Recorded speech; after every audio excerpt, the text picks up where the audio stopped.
시댁과 부인 어머니와 단둘이 살고 있는 14살 복남이는 오늘도 서당 들창문에 기대어 또래 아이들이 외치고 있는 하늘천 따지 글 공부를 몰래 귀동냥하고 있었다. 찢어지게 가난하여 서당에 다닐 수 없는 복남이는 창 너머로나마 듣는 글 읽는 소리가 너무나 좋았다. 아, 나도 글 공부하고 싶다. 그러나 아쉬운 발걸음으로 인해 돌아선 복남이는 밭에 달려가 어머니를 도왔다. 며칠이 지난 어느 날 복남이는 서당을 지나쳐 개울을 건너 타박타박 걸어 아랫마을에 사는 보부상 오서방 집으로 갔다. 아저씨, 어머니가 이거 맛있다고 갖다 드리래요. 오서방은 복남이가 들고 온 빨갛게 익은 단감 한 자루를 마당에 고추를 펴널던 제 부인에게 건네주었다. 어머나, 맛있겠네. 복남아, 잘 먹을게. 근데 너도 장사를 해본다고? 부인은 환하게 웃으며 복남이의 머리를 쓰다듬었다. 예, 그래서 어머니가 초립을 사러 가셨어요. 얼굴이 검댕이가 된다고요. 그래, 잘 됐구나. 복남이 이리 와봐라. 이걸 내 키에 맞춰야겠다. 오서방은 벽에 기대어 놓은 지게다리를 복남의 키에 맞춰 잘라냈다. 지게 위에 얹을 소쿠리도 작은 것으로 바꿨다. 어디 한번 지어봐라. 복남이가 자신의 키에 안성맞춤인 지게를 지고 마당을 한 바퀴 빙그르르 돌자 서로들 마주보고 웃었다. 다음날 아침 어머니의 눈물 어린 배웅을 받은 복남이는 초립을 쓰고 빈 지게를 지고 집을 나섰고 오서방은 새우젓통을 지고 집을 나섰다. 두 사람은 둑방천을 넘어 시오리길을 걸어서 경남 진주로 갔다. 진주는 어느 곳보다도 가장 크고 번화하며 옛날부터 사람들이 많이 모이는 곳이었다. 복남이는 이런 번잡한 모습은 처음이라 눈이 휘둥그레졌다. 오서방은 가게들이 모인 곳에서 건어물이라고 쓴 가게에 들어갔다. 주인어른, 이 아이는 복남이라고 하는데 건어물 장사를 하고 싶대요. 저는 옆가게 젓갈도매상에서 오래 일한 오씨인 거 잘 아시잖아요. 이 아이는 제가 보증을 설 테니 염려 마시고 물건 먼저 주세요. 그래? 그거 참, 할 수 있겠어? 아직 솜털이 보송보송하구만 그래. 일단 물건 갖고 가서 팔고 나중에 나한테 돈을 주면 된단다. 어서 골라 담아보거라. 첫날이고 아직 다리 힘이 약하니 제일 가벼운 것으로 골라야 했다. 북어포 내축에 멸치 한 포대만 소쿠리에 담고 지게를 지었다. 옆가게 지물포 아저씨, 그릇가게 아저씨가 웃으며 용기를 주었다. 그래, 돈 많이 벌어오너라.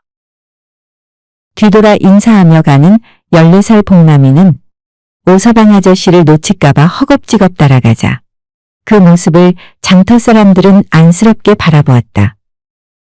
복남이는 개울을 건널 때는 소쿠리를 엎을세라 종종 걸었고 고갯길을 오를 때는 오서방 아저씨가 내미는 지게 지팡이를 잡고 올라 헥헥거리며 가쁜 숨을 토했다. 고개를 내려오는 길에서 저 멀리 저녁 연기가 피어오르는 마을이 보였다. 마을에 들어서자 우물가의 아낙네들의 수군거림과 아이들의 웃음소리가 그들을 맞이했다. 오서방이 외쳤다. 새우젓이 왔어요. 싱싱한 멸치젓도 왔고요. 오서방이 외쳐대면 뒤에 오는 복남이도 모기만한 목소리로 따라 외쳤다. 북어포, 멸치도 있어요. 아, 덕이 할머님 안녕하셨어요? 집 앞을 쓸고 있던 할머니는 반갑게 웃으며 다가왔다. 때마침 잘 왔소. 젓갈이 내일 모레면 바닥날 판이었는데 말이요. 오서방은 미소를 지으며 지게를 내려놓자 주변에 여기저기서 아낙네들이 모여들었다. 등에 아기를 업은 한 여인이 복남이를 쳐다보며 말했다. 어디 좀 보여줘봐요. 북어 한 마리 사볼까? 많이 걸어다닐수록 복남이의 짐은 가벼워졌고 전대는 무거워졌다. 그들은 고개를 넘나들며 마을과 다른 마을의 소식을 주고받으며 아녀자들과 소소한 이야기를 나눴다. 여인네들은 열심히 귀를 기울이며 마른 흙이 빗물을 흡수하듯 이야기는 계속되었다. 태양이 수평선 너머로 천천히 올라가는 아침나절에 작은 마을을 둘러싸고 있는 들판에는 따스한 황금빛이 내려앉고 있었다. 아침 공기는 바람이 전해오는 플레음으로 상쾌했다. 복남이는 피곤하고 고단했지만 웃었다. 고난에도 불구하고 그는 뿌듯함을 느꼈다. 복남이는 배우며 성장하고 있었고 하루하루가 그의 꿈이 한 걸음 더 다가가는 것 같았다. 앞길은 미지의 세계로 여전히 멀고 두려움이 있었다. 그러나 복남이는 자신의 길로 오는 것은 무엇이든 마주할 각오를 단단히 했다. 어느덧 몇 해가 지나 복남이는 19살이 되니 팔뚝도 장단지도 굵직한 청년이 되어 있었다. 오서방 아저씨는 새우젓독이 너무 무거워져 낙이나 노새를 사오겠다 하여 헤어졌다. 복남이 지게 소쿠리에는 북어포 말고도 대구포, 마른 오징어 등 품목이 다양해졌다. 자연히 매상도 짭짤하게 오르니 돈도 모였다. 비록 가을 추수하면 주마하여 이 집 저 집 깔아놓은 외상 건어물값 치부책이 있었지만 못 받을 걱정은 안 했다. 어느 날 오시 아저씨를 주막에서 만나기로 한 날이라 서둘러 갔다. 노새를 산 아저씨는 소금을 팔면 더 이문이 크다고 하면서 너도 해보라고 했다. 그러나 소금은 무거우니 노새를 끌고 다니라고 하여 복남이는 노새 등에 소금 2자루를 실었다. 복남아, 나는 울진장이나 흥부장에서 소금을 사서는 11형을 이틀 동안 넘어갈 거다. 그곳 봉화장에 가서 쌀이나 보리, 조, 콩 같은 곡식이나 또는 포목으로 물물 교환을 하거나 해서 돌아올 것이다. 그동안 너는 외상도 좋으니 단골을 많이 만들어 두어라. 그렇게 해서 소금을 판 뒷집 박서방은 3년이 지나자 3,000냥을 벌었다더라. 너도 열심히 잘해봐. 네, 아저씨 고맙습니다. 아저씨도 조심해 다니세요. 오서방 아저씨와는 달포 후에 만나기로 하고 두 사람은 헤어졌다. 복남이는 노새를 데리고 산 넘고 물 건너다니며 소금을 팔게 되었다. 먼 바다와 육지의 소식을 전해주는 짠 소금을 팔러 다니는 소금 장수를 싱거운 사람이라고들 했는데 소금 한 되라도 더 팔려면 말을 부풀려야 했기에 소금 장수치고 싱겁지 않은 사람 없다는 그런 말이 생겨났다. 장터와 동네방네를 돌아다니는 소금 장수는 세상 소식을 전하는 전령사였고 경험담을 구수한 입담으로 푸는 이야기꾼이었다. 나흘 동안 이리저리 5곳을 돌아다녔지만 복남이는 소금이 절반밖에 팔리지 않아 걱정을 하며 걸어가는데 날마저 저물어 사방이 어두워졌다. 하룻밤 지낼 곳을 찾는데 마침 저 멀리 산 밑에 등불이 가물거렸다. 낯선 밤길이라 발뿌리를 조심하며 노새를 겨우 끌고 갔다. 집주인에게 딱한 사정을 말하고 하룻밤 재워달라고 하니 반가이 맞이하며 그리하라 했다. 그런데 조금 앉아있자니 주인이 저녁상을 들고 왔다. 산골인데도 고기 반찬도 있고 다른 맛 나는 찬이 많았다. 궁한 티가 없어 보여 복남이는 염치불구하고 시장한 김에 아주 맛있게 저녁밥을 먹었다. 저녁상을 물리고 나서 주인과 이 얘기 저 얘기를 나누게 되었다. 집주인이 호탕하게 웃으며 말했다. 팔도를 누비고 다니며 돈을 버니 아주 좋은 장사를 하십니다. 복남이는 푸우하고 한숨을 쉬며 말했다. 주인어른, 그렇지는 않답니다. 저는 혼자 산간 지역을 다니기 때문에 힘이 많이 들지요. 특히 산간이나 해변에서 멀리 떨어진 지역의 소금은 비싸서 많이 팔리지는 않습니다. 소금 한 말 값이 쌀 한 마리나 2말 값이나 되니 말입니다.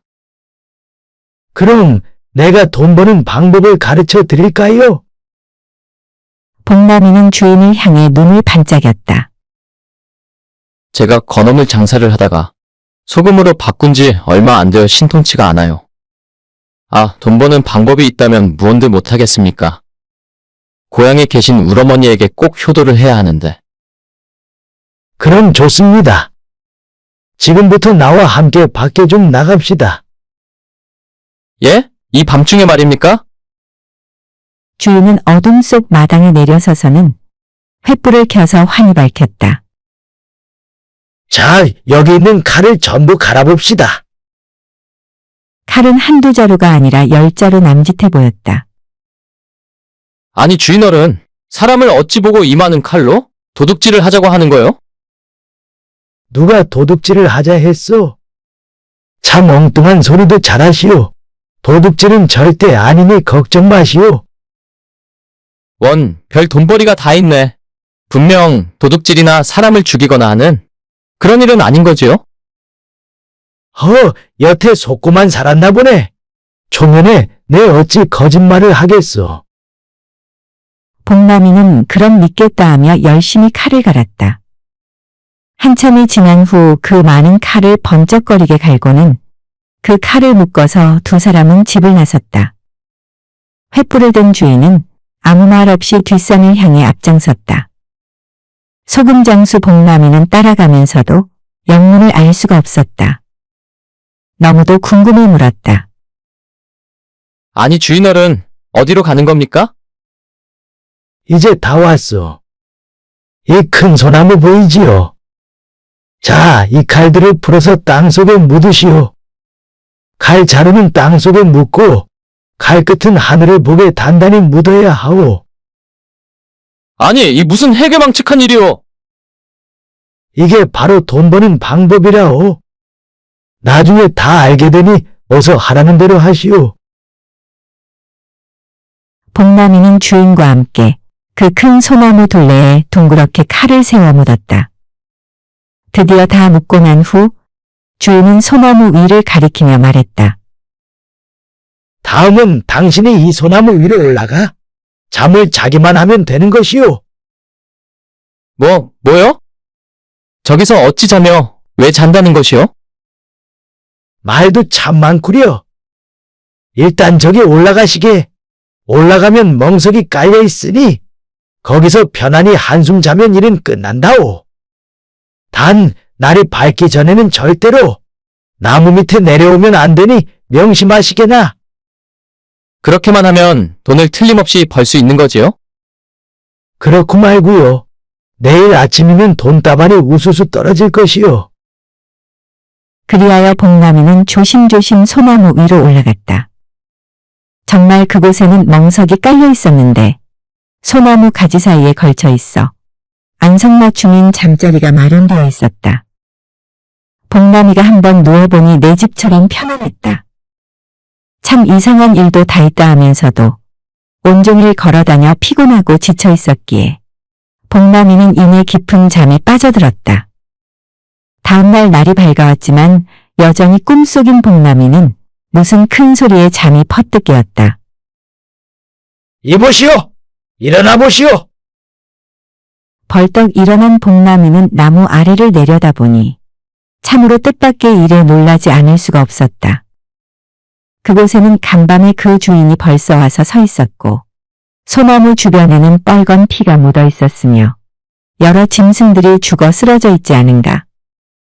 난생 처음 본 광경에 놀란 복남이는 신기하기도 하고 귀신에 홀린 듯도 했다. 자, 조심조심 내려오시오. 복남이는 나무 아래로 내려와 보고는 더욱 놀랬다. 호랑이, 늑대, 곰 등 여러 짐승들이 칼끝에 찔려 피를 흘리며 죽어 있었기 때문이다. 아이고, 이게 어찌된 일이요? 돈이 눈앞에 보이지 않소이까? 돈을 눈앞에 두고도 아직 연유를 모르다니? 이 산속에 있던 짐승들이 나무 위에 사람을 잡아먹으려고 뛰어오르다가 그만 떨어져 칼끝에 찔려 죽은 것이지요. 복남이는 이 말을 듣자 소름이 돋았다. 이런 줄도 모르고 세상 모르고 자고 있었다니 그것이 오히려 다행이었지만 상상만 해도 간이 서늘해지며 머리카락이 쭈뼛해졌다. 자, 이 칼로 어서 짐승들의 가죽을 벗깁시다. 오늘이 마침 장날이라 내다 팔면 큰 돈벌이가 될 거요. 복남이는 이제사 주인이 말한 돈벌이가 무엇이었는지를 알았다. 가죽을 다 벗겨 두 사람은 장으로 갔다. 많은 사람들이 서로 사려고 해서 비싼 값으로 가죽을 팔았다. 주인은 가죽을 다 판 값의 절반을 복남이에게 내밀며 말했다. 자, 이걸 받으시오. 간밤에 돈 버느라 애 많이 쓰셨소. 소금장수 복남이는 이렇게 큰 돈은 처음인지라 손이 떨릴 지경이었다. 어찌나 주인이 고맙던지 코가 땅에 닿게 인사를 하고 헤어졌다. 소금을 나귀 등에 얹은 것보다 더 큰 듯한 돈자루를 나귀 등에 얹어 또 길을 떠났다. 어느 날 늦은 저녁 복남이는 솔밭고개를 넘어 어둠이 내려앉은 저수지 뚝방길을 서둘러 지나가던 참이었다. 갑자기 소피가 급해 걸음을 멈추고 나무 밑에서 이를 보았다. 나귀를 묶어놓고 좀 쉬자 하며 그루터기에 걸터 앉아 땀을 닦았다. 사방은 고요하고 서늘한 바람이 마침 불어와 고개를 들었는데 갑자기 저수지물에 파장이 일더니 수면 위로 희멀건 물체가 떠올랐다. 멱을 감던 여인인 듯한데 어깨와 가슴이 드러나더니 호쩍산이 물에 젖어 몸의 윤곽이 그대로 나타났다. 휘둥그레진 눈을 떼지 못한 복남이는 숨을 죽이고 있었다. 물가로 걸어 나온 여인은 착 달라붙은 속치마 차림이었는데 이내 복남이에게 스르르 다가오더니 다짜고짜 목을 끌어안았다. 순식간에 일어난 일이라 복남이는 여인에게 잡혀 꼼짝 못한 채 덜덜 떨었다. 차디찬 그녀의 몸은 복남이 몸에 꼭 달라붙어 조여들었다. 아니, 이거 왜 이러시오? 일단 목 좀 풀고 말합시다요. 여인은 주춤하더니 말없이 울기 시작했다. 속옷 차림으로 계속 우는 여인을 앞에 두고 복남이는 가슴이 두근거리기도 하고 괴이하기도 하여 어쩔 줄 몰랐다. 다시 고개를 들어보니 어느새 그 여인은 울면서 물속으로 다시 들어가는 것이 아닌가. 낭자! 저수지 가운데로 가는 여인의 모습은 날아가는 것 같기도 하고 무엇인가가 물속에서 그녀의 발목을 잡아당기는 것처럼 재빨랐다. 여인은 그렇게 물속으로 사라졌지만 한 맺힌 듯한 슬픈 울음소리는 계속 흘러나왔다. 복남이는 정신없이 밤을 지새고 다음날 날이 밝자마자 이런 기이한 일과 울음소리를 동원에 알렸다. 고을 사또의 지시로 세 척의 쪽배가 갈기로 저수지의 바닥을 훑어냈다. 얼마 동안인지 한참을 찾아 헤매니 드디어 돌을 매달고 속치마만 입은 여자의 익사체가 올라왔다. 보통 물에 빠진 시체는 몸이 퉁퉁 붓는데 억울하게 죽임을 당했는지 그 여자의 모습은 잠자는 듯 온전했다. 뚝방을 가득 메운 구경꾼들 가운데 누군가가 외쳤다. 아니, 송대감집 몸종 6월이 아니야. 그 말을 들은 사또가 송대감을 찾아가 자초지종을 말하며 물었으나 송대감은 정색을 하고 말했다. 나는 모르는 일이오. 보름 전에 6월이가 다락에 있는 돈자루를 갖고 도망쳤다는 말을 들은 후로는 통 본 적이 없어이다. 사또는 그날부터 탐문조사를 하기 위해 송대감집 하인들이며 그 집을 드나들었던 사람들을 추적했다. 그런데 머슴 중 하나가 이상하게 낯선 모습을 보았다고 했다. 보름 전쯤인 것 같아요. 그날 밤 일을 마치고 뚝방길을 지나는데 6월이가 송대감집 집사와 저수지에서 싸우는 것을 보았지요. 집사를 잡아들여 동원에 꿇어앉혔다. 사또의 벼락 같은 꾸짖음에 집사는 사시나무 떨듯 떨더니 곤장 틀에 묶이기도 전에 죄를 스스로 고백했다. 송대감 댁 아드님이 혼례나를 받아놨는데 18살인 6월이의 배가 자꾸 불러오니 어쩝니까요? 제발 목숨만 살려주십시오. 송대감 아들이 집사를 시켜 살인을 사주한 것이 드러나게 되는 순간이었다. 결국 이 모든 일을 꾸민 송대감의 아들과 집사는 옥에 갇히고 불쌍한 유월이는 잘 수습되어 양지바른 솔밭에 묻혔다. 사또는 마다하는 복남이에게 넉넉하게 포상금을 내렸다. 복남이는 그날 밤 자신의 목을 끌어안으려던 낭자의 모습이 떠올라 억울하게 당한 그녀를 진심으로 안타까워하며 명복을 빌어주었다. 갖가지 일을 겪은 끝에 드디어 집에 돌아온 복남이는 어머니에게 큰 절을 하며 그간의 일들을 이야기했다. 우리 아들 고생 많았다. 장하다, 장해. 어머니, 일단 제가 얼마간의 자금이 필요해 가져가니까요. 나머지는 잘 보관하고 계세요. 복남이는 나귀를 데리고 집을 나와 소금을 매입하러 다녔다. 간밤에 꼼꼼히 이상했지만 분명 일리가 있었기에 말이다. 꿈속에서 며칠 전 장례를 치른 6월이란 처자가 나타나서는 이렇게 알려주면서 사라지는 것이 아닌가. 저를 구해주셔서 정말 고마웠어요. 올해는 가을 장마가 여름 장마보다 더 길며 더 세차게 이어질 것입니다. 그러니 소금을 많이 사서 쌓아두세요. 서해안에 비가 잦아서 가을이 되면 소금값이 많이 뛸 것입니다. 복남이는 꿈속에서 너무도 생생하게 소금을 사놓으라 하니 망설일 수가 없었다. 농사를 지어 살아가는 백성들은 염분이 필요했고 또 장기 보관을 위해 옛부터 짠맛이 나는 반찬을 많이 만들었다. 젓갈, 소금에 절인 생선, 장아찌 등등을 만들 때 소금은 꼭 필요한 것이 아닌가. 며칠 뒤 복남이는 전북 부안의 공소에 도착하여 소금 창고 속 소금 물표를 돈이 있는 대로 사들였다. 다음날 저작거리 주막에서 복남이가 국밥을 먹고 있는데 갑자기 하늘이 노한 것 같이 요란했다. 대낮에 번개가 치자 사방은 온통 어둠으로 물들었다. 금방 굵어진 빗줄기가 후두둑 땅에 꽂혔다. 주막집 객방에서 뛰쳐나온 복남이는 옷이 젖는 것도 모르고 두 팔을 활짝 펴고 쏟아지는 소나기를 미친 사람처럼 웃으며 맞았다. 하늘이 터진 양 비는 계속해서 내렸다. 소금 물표를 잠들 속에 가득 넣은 복남이는 고향으로 돌아왔는데 김장 때 팔려고 소금을 매집하는 도매상들이 한 달째 내리는 가을 장마를 보고 서둘러 복남이를 찾아 모여들었다. 금값 같은 소금은 부르는 게 값이 되었다. 천정부지로 값이 오른 소금으로 복남이의 소금 장사는 순풍에 돛을 달았다. 복남이와 어머니는 그간의 고생이 주마등처럼 스쳐갔다.